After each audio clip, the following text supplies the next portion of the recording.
എല്ലാവർക്കും വിനീത നമസ്കാരം. ശ്രീമദ് ഭാഗവതം ഏകാദശ സ്കന്ധം അധ്യായം 10 ശ്ലോകം 31, 32, 33, 34, 35, 36, 37 7 ശ്ലോകങ്ങള് ഇന്ന് നമുക്ക് നോക്കാം. ഈ 7 ശ്ലോകങ്ങളോട് കൂടിയിട്ട് ഈ 10ാമത്തെ അധ്യായം ഇവിടെ സമാപിക്കുകയാണ്. ഭഗവാന്റെ ഉദ്ധവ ഉപദേശം തുടരുന്നു.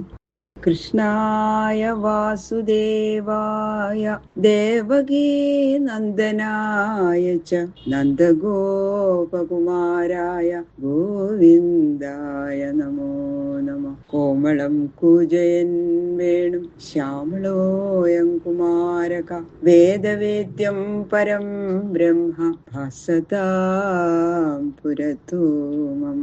മൂകം കരോതി വാചാലം പങ്കും ലംഘയതേ ഗിരിം യത്കൃപാതമഹം വന്ദേ പരമാനന്ദമാധവം. ഓം നമോ ഭഗവതേ വാസുദേവായ. ഓം നമോ ഭഗവതേ വാസുദേവായ. ഓം നമോ ഭഗവതേ വാസുദേവായ.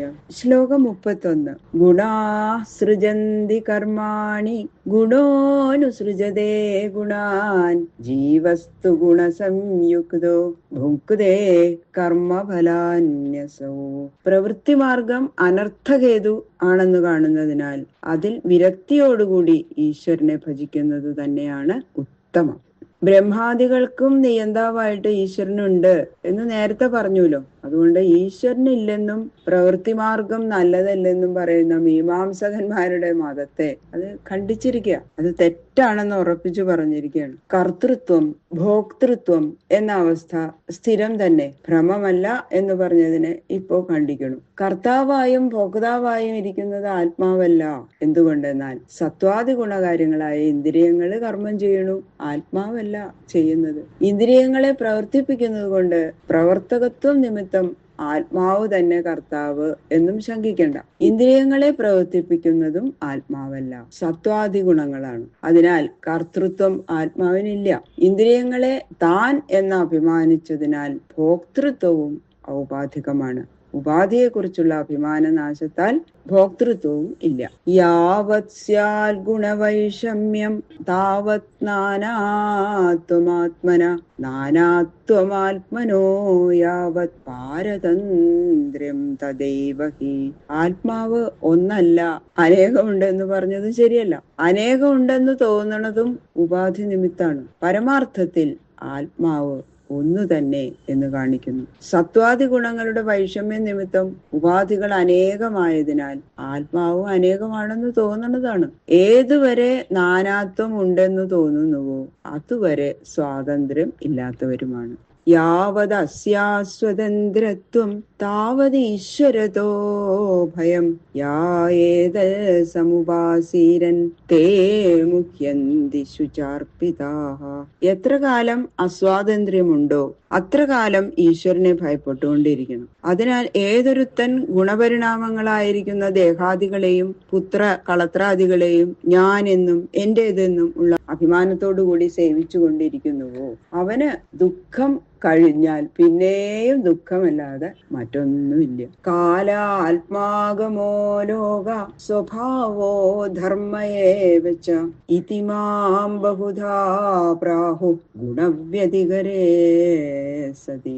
ഈ ലോകം അനിത്യം എന്ന് മാത്രമല്ല മായാമയവും ആകുന്നു. ദേവൻ മനുഷ്യൻ എന്നീ വിധം പരിണമിക്കാൻ ഹേതുവായ സ്വഭാവമെന്നും എല്ലാറ്റിനും കാരണമായിരിക്കുന്ന കാലമെന്നും സർവാധിഷ്ഠാനമായിരിക്കുന്ന ആത്മാവെന്നും പുരുഷാർത്ഥങ്ങളെ സമ്പാദിക്കേണ്ടതായ വഴികൾ ഉപദേശിക്കുന്ന ആഗമമെന്നും സുഖഹേതുവായ ധർമ്മമെന്നും പറയുന്നത് എന്നെ തന്നെയാകുന്നു. ഗുണങ്ങളുടെ അന്യോന്യ സമ്മേളന നിമിത്തം സംഭവിച്ച വൈഷമ്യത്താൽ മേൽപ്പറഞ്ഞ സ്വഭാവാദികള് എന്നിൽ നിന്ന് ഭിന്നമായിട്ടുണ്ട് എന്ന് തോന്നുന്നതല്ലാതെ വാസ്തവത്തിൽ ഇല്ല.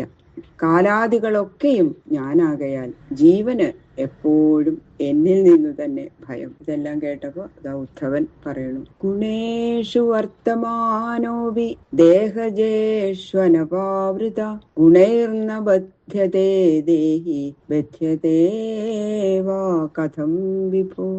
ദുഃഖ നിവൃത്തിയും സുഖപ്രാപ്തിയും ആഗ്രഹിക്കുന്നവർക്ക് നിവൃത്തി മാർഗമാണ് നല്ലത് എന്ന് നേരത്തെ പറഞ്ഞു. അപ്പൊ ബന്ധം ഉണ്ടായത് കൊണ്ടല്ലേ നിവൃത്തിക്ക് അന്വേഷിക്കേണ്ടതായിട്ട് വന്നത്. അതുകൊണ്ട് ബന്ധമുണ്ടായ സംഗതിയെ കുറിച്ച് ഉദ്ധവൻ ചോദിക്കുകയാണ് ഭഗവാനോട്. ഹേ വിഭോ, ഗുണകാര്യങ്ങളായ ദേഹാദികളിൽ വസിക്കുകയും ദേഹജന്യങ്ങളായ സുഖദുഃഖാദികളാൽ ആത്മാവിന് ബന്ധമില്ലാതെ വരികയും ചെയ്യുന്നത് എങ്ങനെയാ? കർമ്മങ്ങൾക്ക് ആത്മാവിനെ ബന്ധിക്കാൻ ശക്തിയില്ലെങ്കിൽ ആദ്യം എങ്ങനെയാ ബന്ധം ഉണ്ടായത്? ബന്ധം ഉണ്ടായത് കൊണ്ടാണല്ലോ നിവൃത്തിക്ക് ശ്രമിക്കേണ്ടതായി വന്നത്. അതായത് ഈ ചോദ്യത്തിന്റെ സാരം എന്താണെന്ന് വെച്ചാൽ, ഗുണങ്ങൾ ഉള്ളപ്പോഴോ ഇല്ലാത്തപ്പോഴോ ആണ് മുക്തി ലഭിക്കുക. ഗുണങ്ങളില്ലാത്തപ്പോൾ ജ്ഞാന സാധനവും ഇല്ല. അതിനാൽ മുക്തി എങ്ങനെയാ ലഭിക്കുക? ഗുണങ്ങൾ ഉള്ളപ്പോഴാണെങ്കിൽ ഗുണകാര്യങ്ങളായ ദേഹാദികളും കർമ്മങ്ങളും ഉണ്ട്, അപ്പോ ബന്ധവുമുണ്ട്. ബന്ധം ഉണ്ടാവുന്നതും നശിക്കുന്നതും ഏത് അവസ്ഥയിലാണ് ഭഗവാന്? ഇതാണ് ഉദ്ധവന്റെ ചോദ്യം.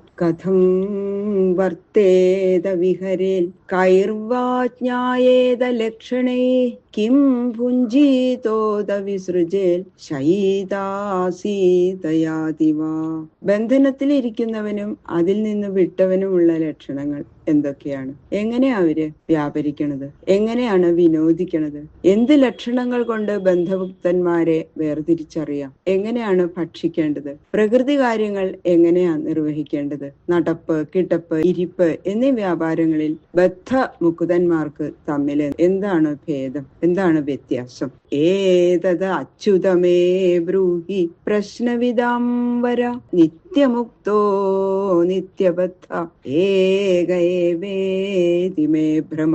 എപ്പോഴും ബന്ധനത്തിലിരിക്കുന്നതും എപ്പോഴും മുക്തനായിരിക്കുന്നതും ഒരേ ആത്മാവ് തന്നെ എന്ന സംഗതി എനിക്ക് ഭ്രമഹേതുവായിരിക്കുന്നു. എനിക്കത് അത്ര അങ്ങോട്ട് മനസ്സിലാവണില്ല എന്നാ ഉദ്ധവൻ പറയണത്. ഹേ നിത്യസ്വരൂപ, ഈ സംശയം സർവജ്ഞനായ അങ്ങ് തീർത്തു തരണമേ എന്ന് ഉദ്ധവൻ ഭഗവാനോട് അപേക്ഷിക്കുകയാണ്. ഇത് ശ്രീമൽ ഭാഗവതേ മഹാപുരാണേ പാരമഹംസ്യാം സംഹിതായാം ഏകാദശ സ്കന്ധേ ദശമോധ്യായ സർവത്ര ഗോവിന്ദനാമ സങ്കീർത്തനം.